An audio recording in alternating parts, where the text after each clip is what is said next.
Ya, selamat malam teman-teman. Ketemu lagi di channel Cito Adventure Madiun.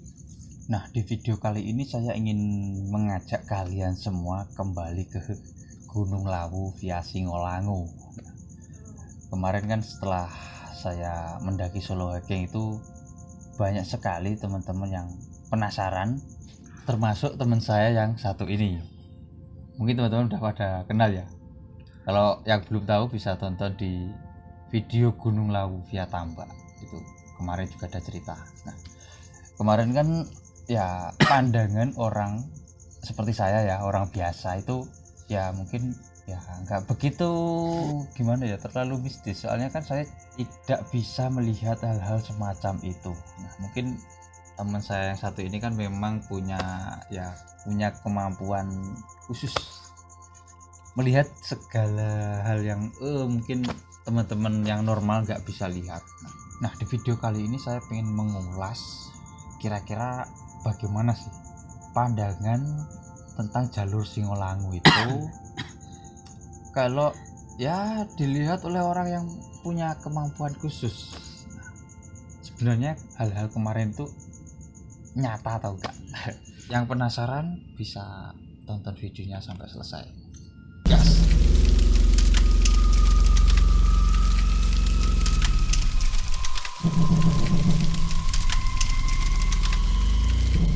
Kira-kira gimana kabarnya setelah kemarin mendaki di Gunung Slamet?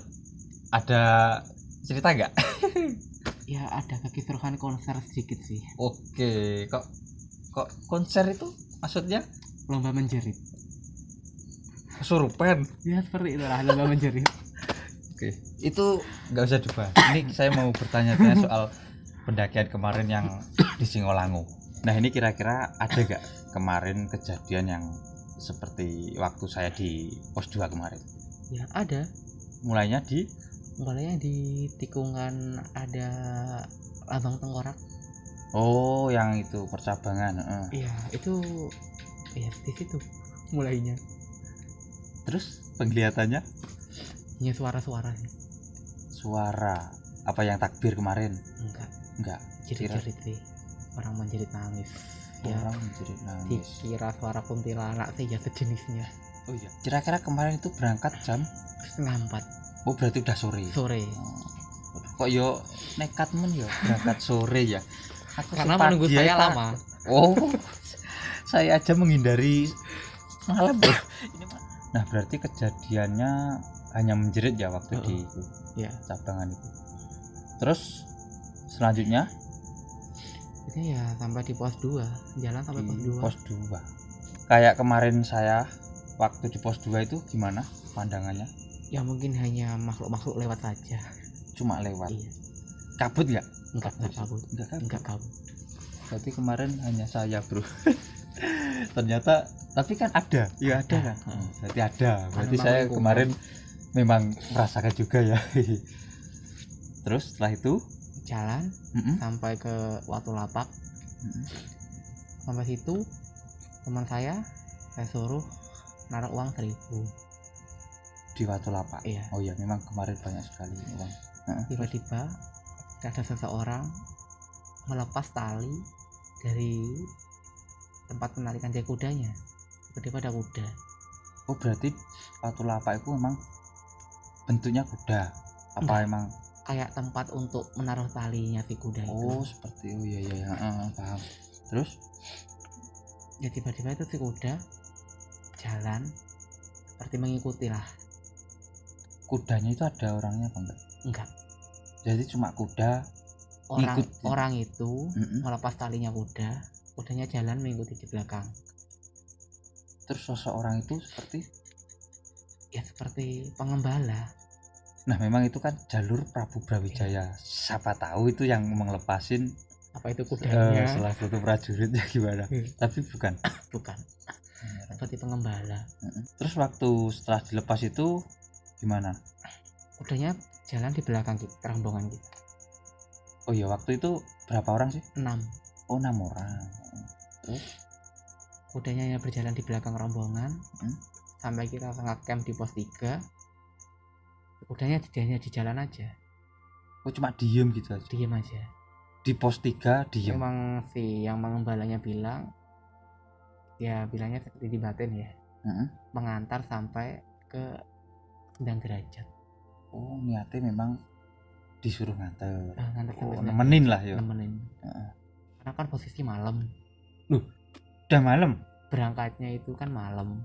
Oh, sampai di pos area camp. Area camp pos 3? Iya, jam 9.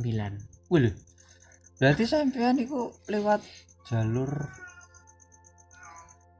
Nah, berarti waktu lewatin hutan lumut itu udah malam. Habis maghrib 6:30. Habis maghrib. 6:30. Waduh, ini mantul. Berarti ya ada ngeri-ngeri, beranilah. Tapi gak ada apa-apa waktu di hutan. Alhamdulillahnya jauh jaraknya. Ada tapi jauh. Nah, atau terus mungkin ya kudanya itu yang menghalau, ya nggak tahu. Oh iya. Paham. Berarti kudanya itu seperti ngelindungi ya? Iya. Oh iya, bener. Mungkin kalau nggak ada kudanya ya pemikiran saya udah di depan diganggu teman-teman. Iya. Jenis jin-jin yang mengganggu gitu. Terus sosoknya? Ya dia seperti pocong, genderuwo.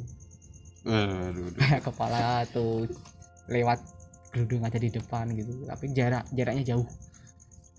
Memang jauh ya. Kok nggak ngindarin siang aja lewat jalur itu? Sebenarnya jam 10 sampai ke base camp.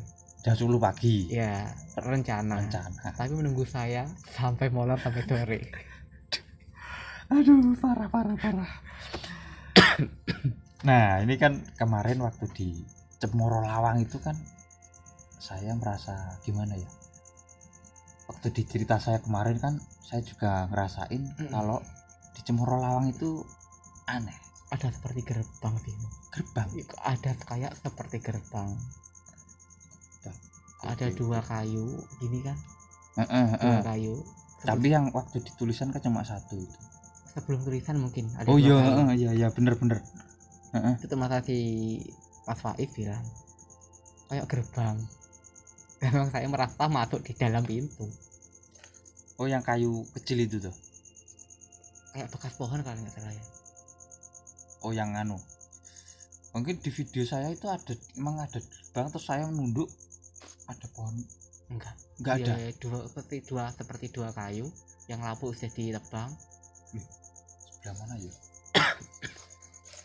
Ya mungkin nanti saya cek lah di video, mungkin saya lihat, nanti saya kasih tahu ke Mas Fadil yang dimaksud itu di mana. Kayak merasa masuk, kayak merasa dibukakan pintu aja, itu perasaan saya ya. Udah, berarti waktu di situ udah malam ya? Malam, pokoknya fokus saya sampai ke area camp, gak fokus yang itu. Terus kejadiannya setelah itu ya langsung sampai pos 3 area camp, yang langsung ngecamp, mendirikan tenda. Nah, di pos 3 ada gak kejadian? Soalnya kan kemarin sempat viral itu yang tas-tas itu, tempat tripod saya jatuh sendiri itu. Nggak ada sih. Nggak ada, di pos 3 nggak ada. Cuma itu sih kuda di jalan aja gitu. Oh, berarti posisi kuda itu masih di jalan. Jalur. Nunggu lah intinya. Nunggu. Oh, iya. Terus setelah itu pagi bangun summit. Berarti nggak ada aktivitas malam? Malam aku langsung tidur. Oh, langsung tidur. Oh ya, ini yang masih jadi pertanyaan saya kan, posisi kudanya masih nunggu di pos 3 kan? Nah, terus waktu pagi summit, terus kudanya ini ya masih ngikut seperti waktu berangkat. Ya, bahkan ke Pengge, Petanjakan Pengge, pos 4, pos 5 sampai ke kayak Bukit Family. Oh, Bukit Family ya. Bukit Family depan kayak sabana luas. Oh ya. Nah, itu juga ada kuda 2 warna coklat, 1 warna putih. Kuda itu kayak menghampiri temannya. Oh, yang kuda yang ngikutin itu, yang hitam itu, kayak menghampiri temannya. Oh, kita lanjut lagi summit, juga ikut lagi di belakang sampai ke Sendang Derajat. Oh, sampai Sendang Derajat. Terus setelah Sendang Derajat, kira-kira kudanya? Sendang Derajat kita masak warung, saya keluar dan nggak ada. Jadi ditugasin cuma sampai iya, sendang derajat ya. 1000 hanya 1000 bayarnya. Oke, siap. Hanya masukin di waktu lapaknya itu ya 1000 dianterin bro. Ini mungkin bisa dicoba. Jadi enggak saya bercanda. Nah berarti kejadiannya cuma diikuti kuda itu? Enggak sih, setelah itu kan di warung makan, satu saya ke puncak, sampai ke puncak ketemu teman-teman yang dari Pekalongan. Oh iya, Mbak yang itu iya. Bener. Itu turun sampai ke area camp berkemas. Nah itu turun. Itu waktu di area camp jam? Kita pokoknya tuh turun sekitar antara jam 2:30, 3. Wih, ketemu sore lagi. Hujan. Yang saya pikir saya takut antara pos 1 dan pos 2, suara anak kucing dan ibu kucing. Kucingnya itu kucing apa ini ya? Iya, apa itu ya, tanya. Oh berarti keanehannya cuma waktu di antara pos 1 pos 2 itu. Iya, yang paling aku takut ini yang ketemu suara anak kucing dan ibu kucing. Suaranya kayak di lembah. Ya memang sih waktu turun saya juga merasa takut juga waktu di situ. Soalnya waktu terus saya juga full kehujanan bro. Itu kan sampai ke Kiteran kayak pendoponya musola. Hujan deras sampai kurang lebihnya 1 jam. Jadi istirahat di situ 1 jam. Setelah itu nekat untuk turun. Kita turun jadinya berlima sampai ke Kiteran kan 6 orang. Yang 1 turun duluan, kita tinggal berlima. Oh iya ya. Otomatis kan ganjil. Oh yes. Udah hampir sampai ke sampai ke base camp ya. Ya ketemu lagi ya sama orang merangkak itu. Oh iya. Ini saya masih penasaran yang merangkak itu kira-kira gimana? Di situ ketemu? Ya ketemu itu lagi, merangkak aja itu aja. Sama. Gimana? Dia minta apa, nangis nggak peduli, pokoknya saya turun sampai ke base camp itu aja. Oh berarti orangnya juga di situ terus? Terus sih nggak tahu ya, tiba-tiba kan dari kanan saya turun ngerangkak ya, saya jalan aja nggak peduli, pokoknya saya sampai ke base camp gitu aja. Oke, siap. Berarti ya mungkin nggak begitu banyak kejadian ya berarti waktu itu ya. Cuma paling diikutin kuda itu sama yang paling serem tuh kucing. Nah, kucing sama ibu kucing. Mending ketemu yang hal yang nggak kelihatan dibilang kucing ini bro. Saya juga takut nanti bahaya. Takutnya kalau ibunya naik. Itu yang bahaya. Nah saya kira waktu teman saya ini waktu ke Sinulangu kemarin ya, saya kan memang penasaran dengan cerita yang saya alami kemarin. Kira-kira waktu di pos 2 atau yang di hutan lumut atau yang di sumber air bakal lebih jelas ya untuk hal-hal yang anehnya itu. Yang kemarin waktu di pos 2 saya diganggu seperti itu, saya kira terlihat kira-kira apa sih yang ganggu itu, dan ternyata nggak ada ya waktu di pos 2. Terus waktu di hutan lumut kan kemarin seperti itu, dan bahkan teman saya ini kan malam nggak ada apa-apa. Tapi untuk di sumber air yang waktu aku nggak turun ke sumber air. Sayangnya nggak turun. Padahal saya itu menanti cerita yang di situ. Tadi kan cerita soal kuda. Kira-kira pandangan waktu itu memang apa banyak kuda sih? Semacam banyak kuda. Hanya ada 3 kuda. Cuma 3 ya? Saya pikir 4 yang tinggal di saya, yang 1 yang paling besar itu. Oh ya, berarti total 4. Oke. Nah mungkin itu ya pengalaman teman saya waktu di Sinulangu kemarin ya.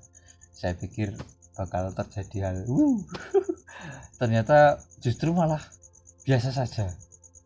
Ya mungkin karena orang banyak ya. Kira-kira rame nggak kemarin? Rame. Maksudnya selain rombongan? Hanya mungkin ada 3 rombongan. Jadi jalan 3 rombongan. Di kampus tiga rombongan aja. Tapi 3 rombongan yang satunya lebih dari 5 orang semua. Rame. Jadi cukup rame. Apa mungkin karena rame itu jadi mungkin ya agak begitu sungkan. Nah, mungkin itu ya penglihatan dari teman saya ini yang punya sesuatu hal yang bisa disimpulkan sendiri. Nah, untuk percaya nggak percaya mungkin kembali ke diri masing-masing ya yang dialami teman saya ini, atau mungkin bisa dicoba sendiri. Mantul nanti bisa cerita di sini juga boleh. Ya, mungkin itu ya video interogasi saya ke Mas Fadil ini. Kira-kira gimana tanggapannya? Bisa komen aja di kolom komentar ya. Oke, sekian dulu. Assalamualaikum warahmatullahi wabarakatuh. Salam lestari.